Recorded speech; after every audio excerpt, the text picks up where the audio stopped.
Deus quer, pois, revelar e manifestar Maria, a obra-prima de suas mãos, nestes tempos. Primeiro, porque ela se escondeu do mundo e se pôs mais baixo do que o pó pela profunda humildade, havendo conseguido de Deus, dos apóstolos e evangelistas, que não fosse manifestada. Segundo, porque, sendo a obra-prima feita pelas mãos de Deus, assim na terra pela graça, como no céu pela glória, quis por ela ser glorificado e louvado sobre a terra pelos vivos. Terceiro, visto que ela é a aurora que precede e descobre o sol da justiça, que é Jesus Cristo, deve ser vista e conhecida, para Cristo também o ser. Quarto, sendo ela a via pela qual nos veio Jesus Cristo na primeira vez, sê-lo-á também na segunda, se bem que não do mesmo jeito. Quinto, sendo ela o caminho seguro e a via direta e imaculada para se chegar a Cristo e o encontrar perfeitamente, é por ela que as almas santas, destinadas a refulgir em santidade, hão de lhe achar. Quem acha Maria, acha a vida, isto é, Jesus Cristo, que é o caminho, a verdade e a vida. Todavia, ninguém pode achar Maria sem procurá-la, nem ninguém procurar sem a conhecer, porque não se busca nem deseja um objeto desconhecido. Urge, pois, dar como nunca a conhecer mais a Maria, em ordem a conhecer mais altamente a glória da Santíssima Trindade. Sexto, Maria deve brilhar, mais do que nunca, em misericórdia, força e graça nos últimos tempos. Em misericórdia, para, com amor, resgatar e receber aos pobres pecadores e extraviados que se hão de converter e regressar à Igreja Católica. Em força, contra os inimigos de Deus, os idólatras, cismáticos, maometanos, judeus e ímpios de coração duro, que terrivelmente se revoltarão para seduzir e derrubar, por promessas e ameaças, a todos que lhes forem contrários, e, por fim, há de refulgir em graça, para animar e alentar aos valentes soldados e fiéis servidores de Cristo, que combaterão por seus interesses.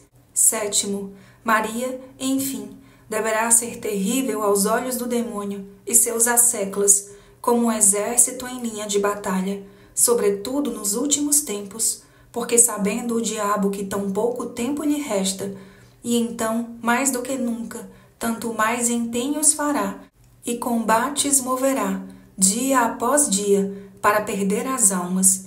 Dentro em pouco, suscitará perseguições cruéis, e planeará horríveis ciladas aos servidores fiéis e aos verdadeiros filhos de Maria, a quem lhes são mais difíceis de superar.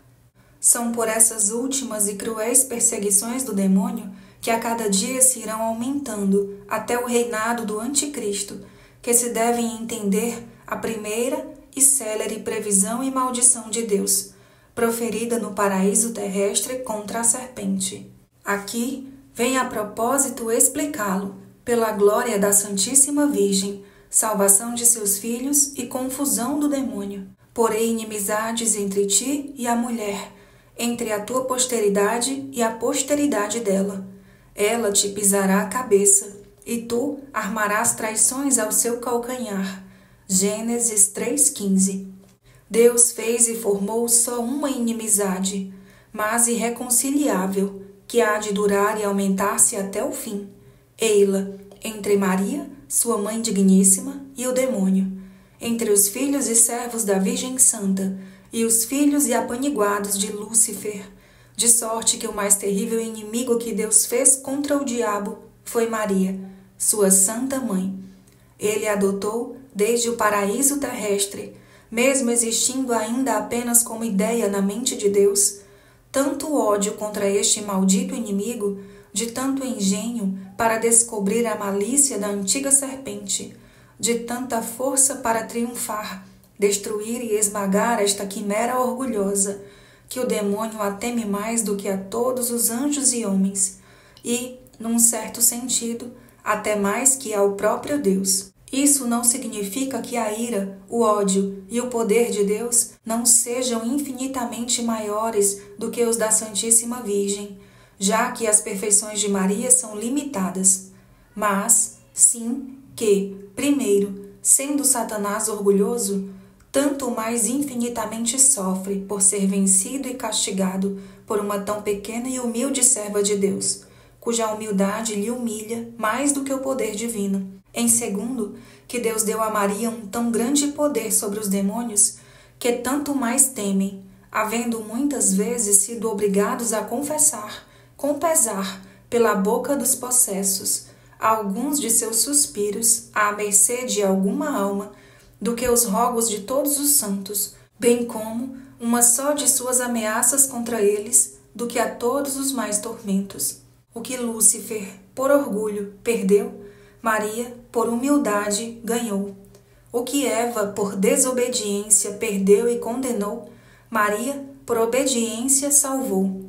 Eva, por obedecer à serpente, consigo perdeu a todos os filhos seus, dando-os a ela. Maria, por ser perfeitamente fiel a Deus, consigo salvou a todos os filhos e servos seus, consagrando-os à majestade de Deus.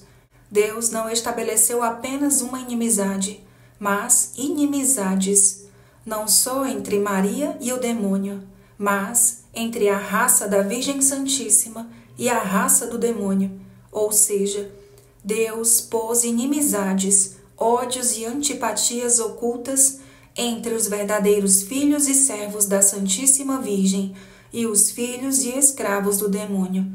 Já não se amam, nem se comunicam interiormente uns com os outros. Os filhos de Belial, os escravos de Satanás, os amigos do mundo, o que vem a ser o mesmo, sempre perseguiram, até hoje, e perseguirão mais do que nunca, àqueles que pertencem à Santíssima Virgem, assim como outrora Caim perseguira a seu irmão Abel, e Esaú a seu irmão Jacó, que são símbolos dos réprobos e dos predestinados.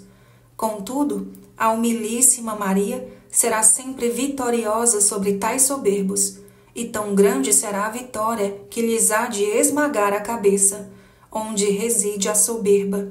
Lhes descobrirá a malícia de víbora, queimará seus laços infernais, dissipará seus conselhos diabólicos, e protegerá, até o fim dos tempos, aos servos fiéis dos seus cascos cruéis. Todavia, o poder de Maria sobre todos os demônios refulgirá particularmente no fim dos tempos, quando Satanás tecer seus embustes a bel prazer, ou seja, contra os humildes escravos e pobres filhos que ela suscitará para lhe fazer guerra. Serão pobres e pequenos na visão do mundo, espezinhados na frente de todos, enganados e perseguidos como o calcanhar o é pelos demais membros do corpo. Em troca, porém, serão ricos na graça de Deus, que Maria liberalmente lhes distribuirá, grandes e elevados em santidade perante Deus, superiores a toda criatura pelo zelo inflamado e tão fortemente apoiados no socorro divino que, com a humildade de seus calcanhares, unidos a Maria, esmagarão a cabeça do demônio e farão Jesus Cristo triunfar. Por fim, quer Deus que sua Santa Mãe seja hoje mais conhecida, mais amada, mais honrada, qual nunca antes fora, o que sem dúvida sucederá se os predestinados entrarem, com a graça e a luz do Espírito Santo, na prática interior e perfeita que ora lhes revelarei. Assim, com tanta claridade verão, quanto lhes permitir a fé, essa tão bela estrela do mar, e chegarão a porto seguro, apesar das tempestades e dos piratas, seguindo sua conduta. Conhecerão as grandezas dessa soberana e por inteiro se hão de consagrar-lhe a serviço, enquanto súditos e escravos de amor, hão de experimentar suas doçuras e bondades maternais, e com ternura lhe hão de amar enquanto filhos bem-amados. Conhecerão as misericórdias de que ela é cheia e a necessidade de que lhe tem de socorro. e a ela hão de recorrer em todas as coisas, enquanto sua querida advogada e medianeira junto a Cristo. Saberão que ela é o meio mais seguro, mais fácil, mais curto e mais perfeito para chegar-se a Cristo, e a ela se entregarão de corpo e alma, sem reservas, para ao mesmo Cristo se entregarem de corpo e alma. Mas quem serão os filhos, servos e escravos de Maria? Serão como labaredas ardentes, ministros do Senhor, que a toda parte incendiarão com o fogo do divino amor. Serão como setas na mão de um homem valente, flechas agudas nas mãos da poderosa Maria, a perfurar seus inimigos. Serão filhos de Levi, bem purificados pelo fogo de grandes tribulações e bem unidos a Deus, os quais hão de lapidar o ouro do amor em seus corações, queimar o incenso da oração no espírito e destilar a mirra da mortificação nos corpos. Serão eles em toda parte o bom odor de Cristo para os pobres e pequenos, ao passo que serão um odor de morte aos grandes, ricos e mundanos orgulhosos.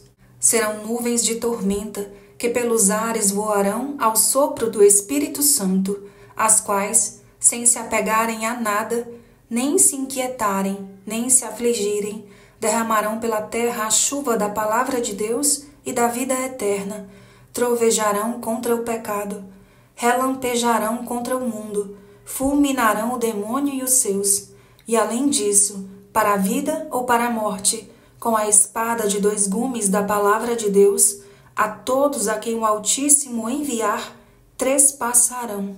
Serão verdadeiros apóstolos dos últimos tempos, a quem o Senhor das virtudes dotará da palavra e da força, para maravilhas obrar e apanhar os espólios gloriosos de seus inimigos.